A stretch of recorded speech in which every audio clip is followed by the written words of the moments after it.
You're going to have to help me here. Other than, I know we play Tulane or Tulsa. Then UConn, Houston. Yeah. So. I mean, you've beaten them all, you swept them all. I mean, does that? I think I think the challenge would be, it's always a challenge to try to beat any team for the third time. And, I think it's just, college basketball is so unique. In a one-game shot, so many things can happen. You're already seeing it in the conference tournaments. Very few one seeds, I think, have won mid-major tournaments so far. The smaller conferences, very few. So you're probably seeing a lot of teams that swept during the regular season and then they got beat. So that's a concern. Again, head coaches were paranoid about everything. So that would be your biggest concern, and making sure your guys are sharp and they don't underestimate a Tulane or Tulsa because we did beat them twice. That would be my giant concern. Past that game, I hadn't really had thought about it. Surprised none of your guys were first team all-conference? No, I think people just go down and look at the leading scorers and just I don't know how much thought I don't. We don't talk about awards. We don't really talk about winning. We just talk about trying to get better and playing well, and then you'll get what you deserve. So we don't worry about stuff like that. I never discuss stuff like that with the guys, and it's not like you get you don't get a free trip to Hothead Burrito with that. Get a free trip to Hartford. You do get a free trip to Hartford. How are your team physically? Kyle, you said he had kind of an ankle, and Gary got hit in the mouth the other day.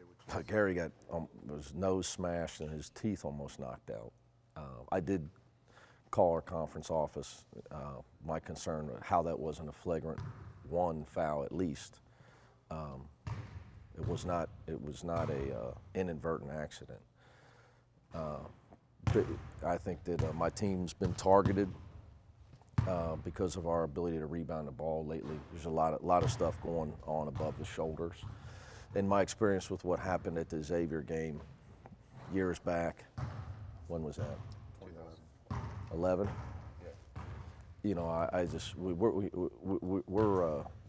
We're trying to play basketball and trying to go somewhere, but when you got kids coming to timeout huddles, you got guys on airplanes saying, on YouTube, looking and saying, man, look what happened to Gary. That stuff's out there. I don't want their mind on that stuff. So I called, voiced my concerns. They listened. I appreciated it. But other than that, I think that we needed some time off. It's good for us. Today would just be stuff that the next couple of days as a coach, you got to try to prepare your team for March. Close games, wild endings, situational stuff, and then getting healthy. So that's the most important thing. So time off, and then some practices where we don't have what I call a lot of combat, where there's a lot of individual skill and prepare late game, what to do when you're up 3, how to foul late in the game if we're going to give a foul, stuff like that. So it's good to have a few days to just worry about that stuff, and instead of getting ready for your next opponent. How long has that stuff been going on? A couple weeks. It's just, I think we all do what we got to do to win. And, I think we've been rebounding the ball in the last month extremely well on the offensive end. And people got guys geared up to block out, and I understand that. But it was a point of emphasis that you cannot face block out. Like, you cannot face a man and block him out. And when you go to do it, you get, arms start to go up and you're facing the guy, it starts to get above the shoulders. And that's, when you start to have issues. The stuff I see would have caused fights 15, 20 years ago, but today's player has been raised in such a different environment. There weren't, these kids are, if you fight in a little league game, you're probably out for the season now, maybe even in a high school game. It's just these kids are so trained that you never get into it. I mean, some of the stuff I see, I remember being in a brawl at Elder that my brother was the main guy in. No. Yeah. And nobody sat a game. So these kids are just from a different environment. But it's a concern when I got guys coming to the timeout huddle and they're like, Coach, man, you know, they're saying stuff to me like, Coach, you know. So, because it's to a point where I've shown it to our players and I've told, you know, hey, when this happens, we're doing a good job of not retaliating.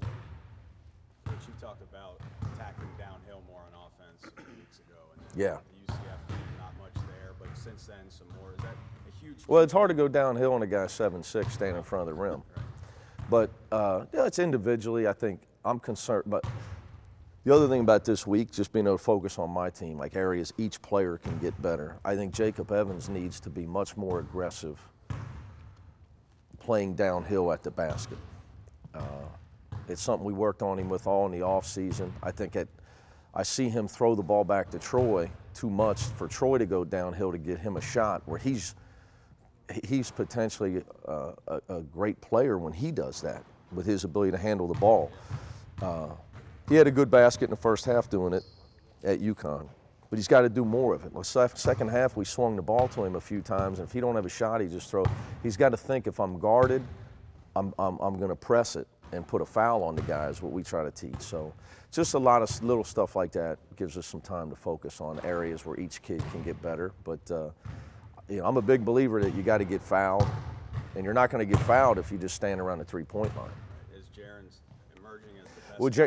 Well, Jaron, it's really just comes down to who's comfortable with contact and who seeks contact. You know, Jaron's really good at it in transition.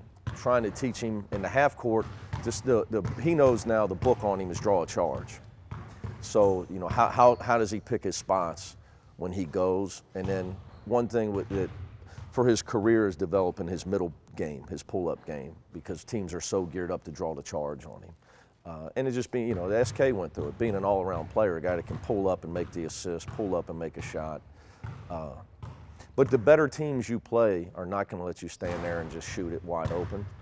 And you're not just going to be able to throw it to Gary and Kyle every time. So you got to be able to beat your man and get the ball into the paint off the dribble some. That's what we couldn't do at SMU in the second half. That's why we struggled. In general, do you like the way your team's playing? You guys have been pointing towards March for a long time. Yeah. Well, I can see the interest. Like once we got to March, which was obviously the Houston game, I felt for a couple weeks before that our guys had their, you know, were ready for March to come around, I could see the mental focus of some guys is like, okay, it's time, and you see it in your defensive execution, our game plan execution. I think our last three games we've given up 53, 47, and 47 in our last three games, and that takes effort, but it also takes focus. You know, I talked, you know, execution of a game plan is when guys are really focused in on what we're trying to do to the other team. You know, Gary had the game, last game, progressive and everything, stuff you've been talking to him about. Do you see him doing that going forward? I hope so. I hope if he comes in here, you guys, you know, tell him we'd all appreciate it if he looked to score more, look to get fouled more, look to create more offense. I know it makes us a lot better. You know, Gary's a guy that he's a reluctant star. So, you know, some guys are easy to coach, other guys are hard to coach. Usually a guy's hard to coach because he's hard-headed. Gary can be hard to coach because he's too unselfish. You know, usually if you say, well, you know, a guy's hard to coach, it's because he won't listen to you. Gary's the nicest kid that I will ever coach, ever. But he's not easy because you got to prod him to shoot the ball. You got to prod him to be aggressive. But, you know, that's your job. I'd take that over a guy that would never listen, was a rockhead. But he's a reluctant star at times. You know, you have to call his number, and you have to get on him in some timeouts. You know, I keep telling him the alternative is me checking in, you know, and it's not going to work for us. Even if I was allowed to, I couldn't get nothing done out there. So would you please go get something done? Are he and Jacob similar in that regard? A little bit. Yeah, Jacob's another guy can, you know, be reluctant star at times. You know, Jacobs would be more just settling for perimeter shots that come his way and not being more of an initiator of offense. Is that also getting the defensive rebound and pushing it, things like that as well, and getting the open floor a little more to be? Yeah. Yeah, you know, it's all about who can run when it comes to that stuff. You know, we got certain lineups that run faster than other lineups. The guys kid each other about that all the time. What's special about this team, you think? That's the best question of the day. I've been waiting for these guys. By far the best chemistry of any team we've had. Like if you're standing outside of a meeting, which I'll do, and I'll just stand out there for a minute or two, and the jokes that are flying in the meeting, the camaraderie amongst the players, the chemistry of this team, they have fun.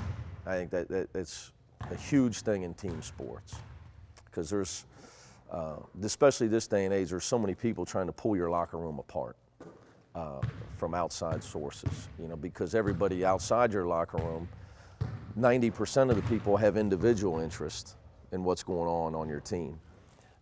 They don't have team interest, and they try to get a kid focused on his own statistics instead of our team success. So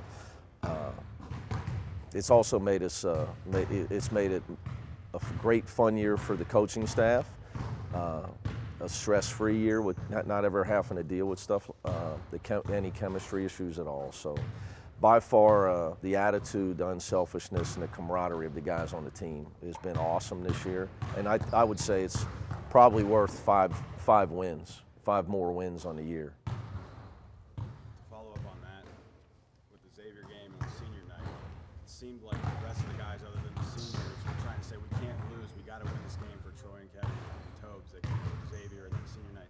Is there anything to that? Oh yeah, With no, the chemistry? Yeah. I would say, you know, here, I'll wrap it up for you. The first play of the game against Houston, Kevin and Troy were going to get Zach Tober the ball, period. They were going to get him the ball. You know, they went to him and said, Kevin got it and threw it right back to Troy. He couldn't get it to him. He got it right back to Troy so he could get it to him. That says a lot about, you know, what these guys are about right there. That doesn't go on every team. After a full regular season now with work with him, what has Kyle Washington been for this team? A lot of stuff. Obviously, I would say the thing I love the most is he can get you a basket when you really need a basket. Our comeback at Tulsa, he had two tough buckets in traffic. You know, and you got to have answers when you're in tough situations. You can go to him and get a basket. Aside from that, his energy and his attitude, he's all about. He's a scorer, but the guys know he wants to win, and he is so uplifting to his teammates. He's worth 5 wins. He's just encouraging his teammates at all times, whether it's in a shooting drill, while he's subbed out in practice. A guy like him, he takes your team and just raises it up. And I literally believe like that stuff's worth wins. You can't really put a number on it, but the spirit and the passion and the fun that he has playing basketball is tremendous.